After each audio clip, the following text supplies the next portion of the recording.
Assalamualaikum warahmatullahi wabarakatuh. Halo teman-teman grade 3, kembali lagi bersama Miss Fitri di pembelajaran tematik. Hari ini kita masih belajar tematik, tema 3, subtema 3, perubahan wujud benda, pembelajaran 4-6. Teman-teman grade 3, hari ini apa kabarnya? Semoga teman-teman selalu sehat dan tetap semangat belajar dari rumah. Sekarang disiapkan dulu ya buku tematik tema 3 dan alat tulisnya.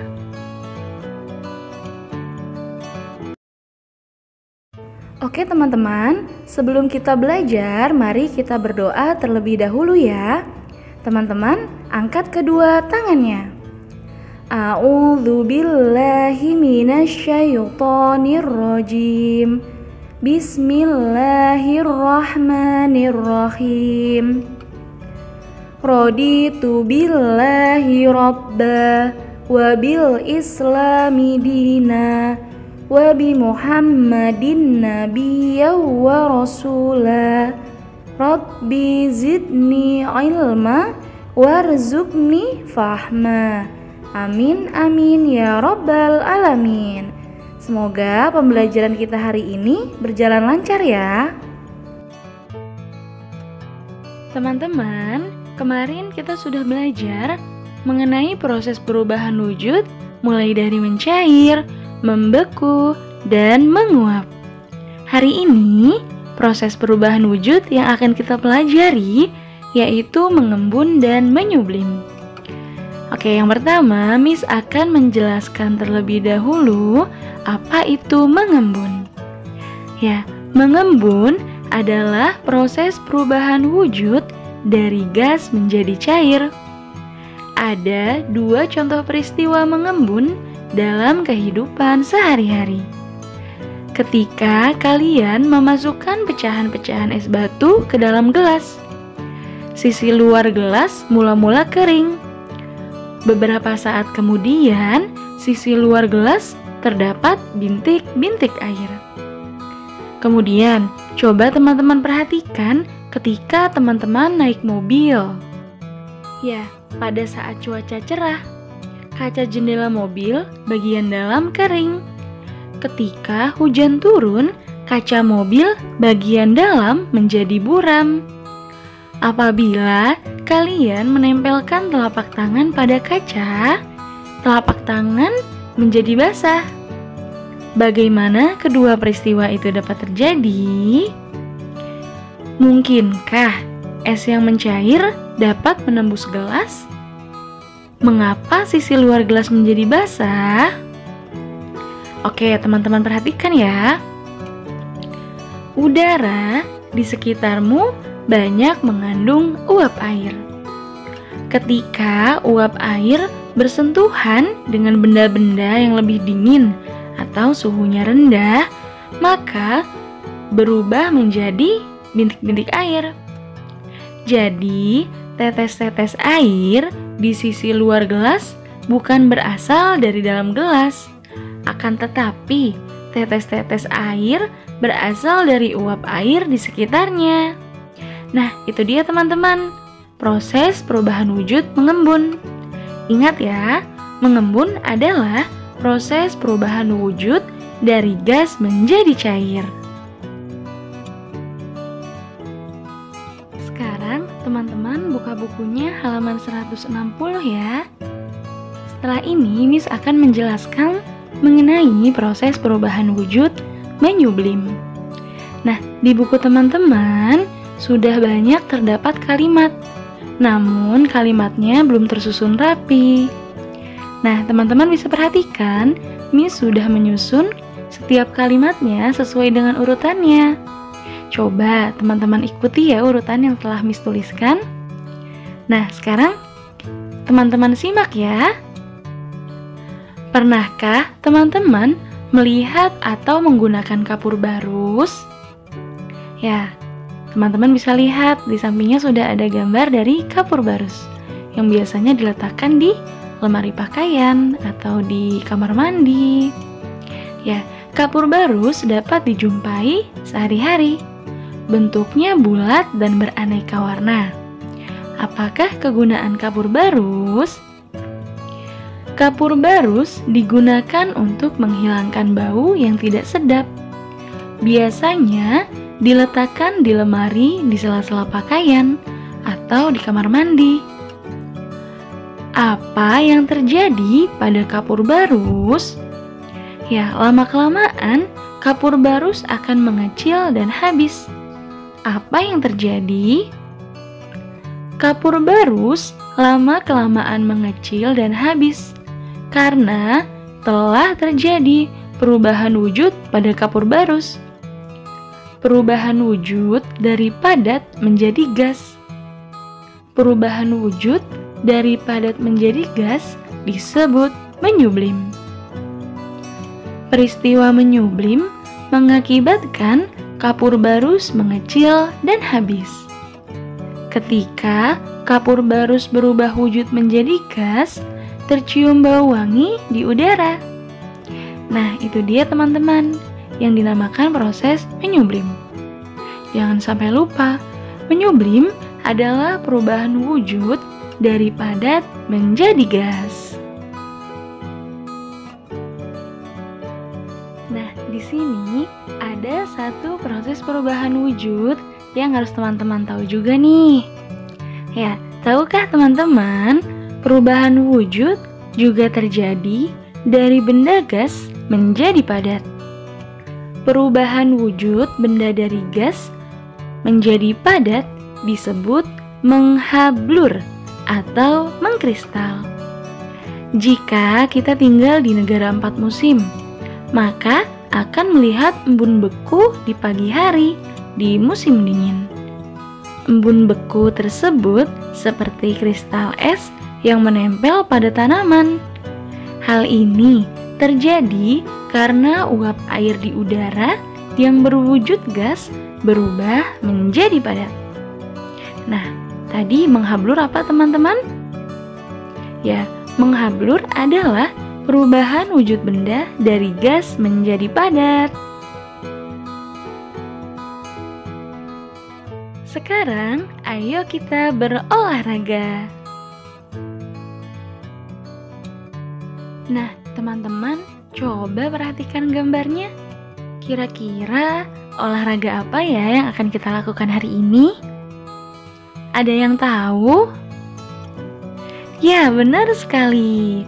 Kita hari ini akan belajar olahraga sepak bola. Siapa dari teman-teman yang hobi bermain sepak bola?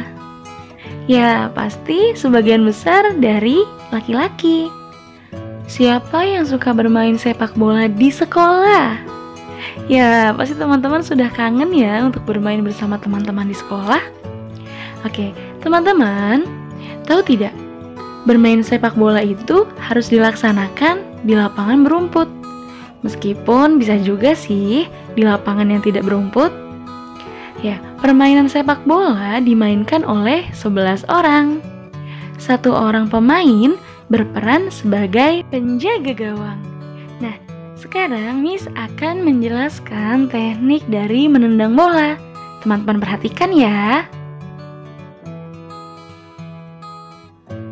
Teknik menendang bola dengan ujung kaki. Teman-teman sambil perhatikan gambarnya ya.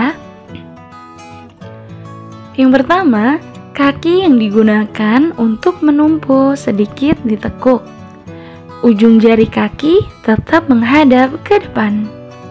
Kemudian yang kedua, kaki yang digunakan untuk menyepak diangkat, kemudian ditekuk dengan membentuk sudut runcing. Dan yang ketiga, ayunkan dan lakukan tendangan dengan meluruskan kaki yang digunakan untuk menendang. Dan yang keempat, ujung sepatu merupakan bagian yang digunakan untuk bersentuhan dengan bola. Bagaimana? Mudah ya teman-teman?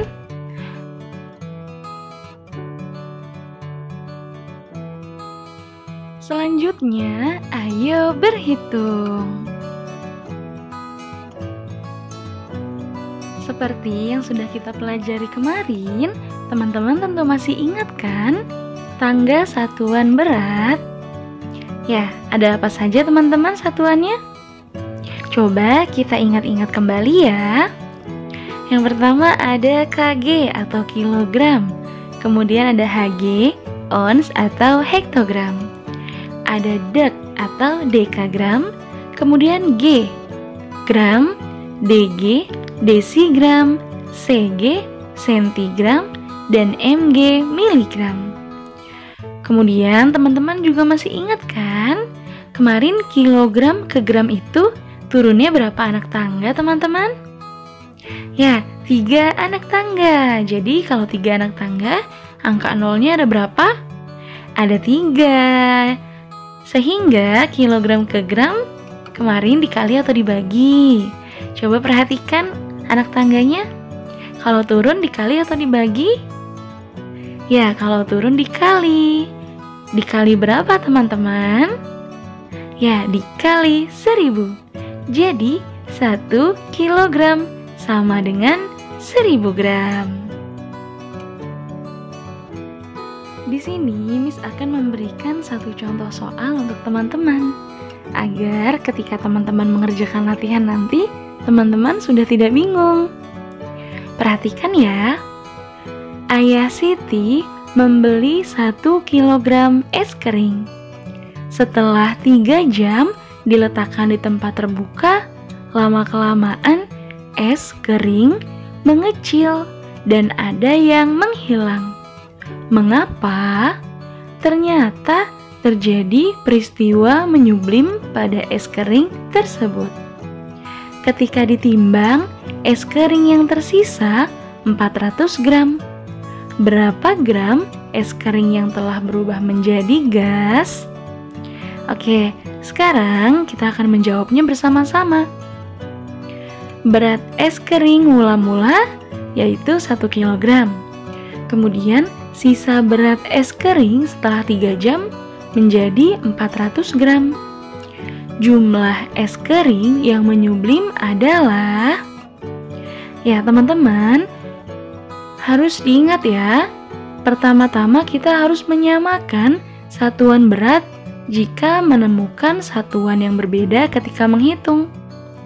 Nah, di sini kita akan merubah 1 kg menjadi gram. Tadi berapa teman-teman? Kilogram ke gram? Ya, sama dengan 1000 gram. Jadi, 1000 gram dikurang 400 gram. Ya, 400 gramnya tidak perlu kita rubah lagi satuannya, karena satuannya sudah gram ya. Oke, jadi 1000 gram dikurangi 400 gram, hasilnya sama dengan 600 gram. Jadi, es kering yang berubah menjadi gas adalah 600 gram. Nah, begitu teman-teman. Bagaimana? Mudah ya? Oke, sekarang kita akan belajar mengenai alat yang digunakan untuk menunjukkan waktu. Nah, di sana sudah ada 3 alat ya teman-teman. Kira-kira apa ya perbedaan dan persamaan antara ketiga jenis jam di atas? Teman-teman simak. Kita mulai dari perbedaannya. Yang pertama, jam analog memiliki jarum panjang jam yang akan berputar setiap detik, menit, dan jam. Kemudian, sedangkan jam yang kedua yaitu jam digital. Jam digital hanya menunjukkan angka waktu yang akan berubah setiap menit dan jamnya. Ya, jam yang kedua itu tidak menunjukkan detiknya ya teman-teman. Tidak seperti jam yang pertama. Sedangkan jam pasir atau jam yang paling terakhir teman-teman, itu tidak memiliki angka. Hanya perpindahan pasir yang menunjukkan berubahnya waktu. Itu dia perbedaan dari ketiga jenis jamnya. Sekarang persamaannya. Kira-kira persamaannya apa ya teman-teman? Teman-teman ada yang tahu? Ya, persamaannya ketiga jenis jam di atas sama-sama berfungsi untuk menunjukkan waktu. Nah, teman-teman juga harus tahu satuan waktu yang biasa digunakan ada apa saja? Ya, yaitu ada jam, kemudian menit, dan detik. Alhamdulillahirabbil alamin. Pembelajaran kita hari ini sudah selesai, teman-teman. Ya, Miss punya tugas untuk teman-teman grade 3. Yang pertama yaitu mengerjakan halaman 155 bagian Ayo Berlatih. Kemudian mengerjakan halaman 161 bagian Ayo Berlatih juga. Selanjutnya mengerjakan halaman 165 sampai 167. Dan mengerjakan halaman 171 sampai 172.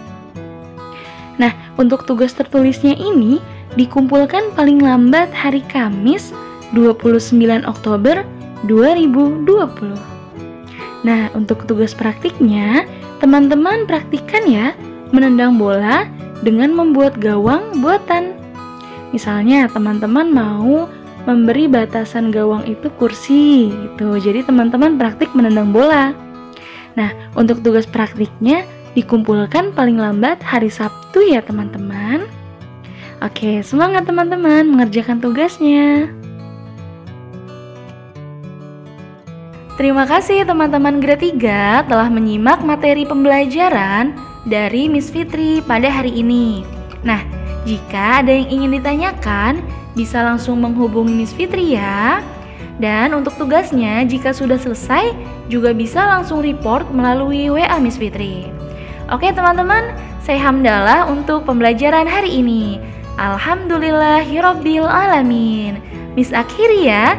Terima kasih. Wassalamualaikum warahmatullahi wabarakatuh. Bye-bye teman-teman.